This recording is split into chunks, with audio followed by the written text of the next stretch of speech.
Father, to say to your son, you must learn to fear your God, guard your mind, and obey your parents. You must learn how to submit to authority, and since we represent the authority of God and are teaching you the wisdom of God, you must obey. You must obey. I do not believe there is any excuse for a rebellious child.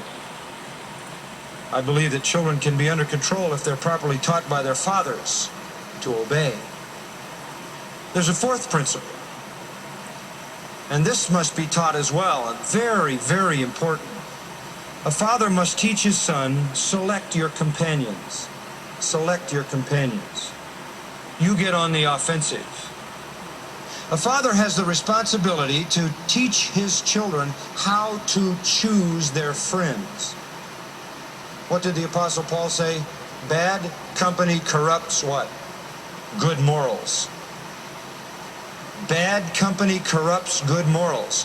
Your children, believe me, cannot rise above their acquaintances. Rarely does a child have the capability to elevate himself beyond the constituent group in which he functions. You have to select and help him learn to select companions and not let them select him. Go back to chapter 1 for a moment. Give you an illustration of it. Verse 10. Father would say to his son, my son, if sinners entice you, do not consent. In other words, don't get sucked into the gang.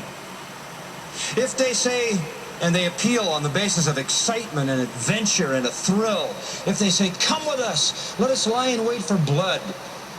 Let us ambush the innocent without cause. Let us swallow them alive like Sheol, even whole. As those who go down to the pit, let's kill somebody. And we'll find all kinds of precious wealth and fill our houses with gold. Throw in your lot with us, and we'll all have one purse. Here's the gang appealing to the kid. The gang comes along and sucks up one other person for their own wicked purposes. It's amazing, isn't it? This kind of action.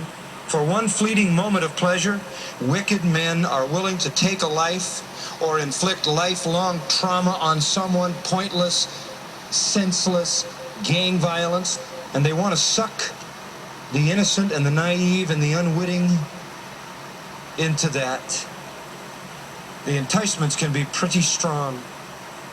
Fathers, we have a tremendous task. You may not live in an inner city ghetto like New York or East Los Angeles, but I'll tell you what, there is tremendous peer pressure coming upon your sons to conform to a standard of conduct that is the standard of conduct of the people around them. You must teach them to select their companions and not be selected and then intimidated into that kind of alliance. The whole appeal here is to the father to fulfill his responsibility. In chapter 2, verse 11, the father has to teach his son how to be delivered from the way of evil, from the man who speaks perverse things. You don't want to be around those kinds of people. From those who leave the paths of uprightness to walk in the ways of darkness. You want to make sure your children aren't around those kinds of people who delight in doing evil and rejoice in the perversity of evil, whose paths are crooked and who are devious in their ways. Don't let your sons around those kinds of people. You instruct them how to choose their companions. Fathers, you have the responsibility to God for the process of your children learning how to choose their companions.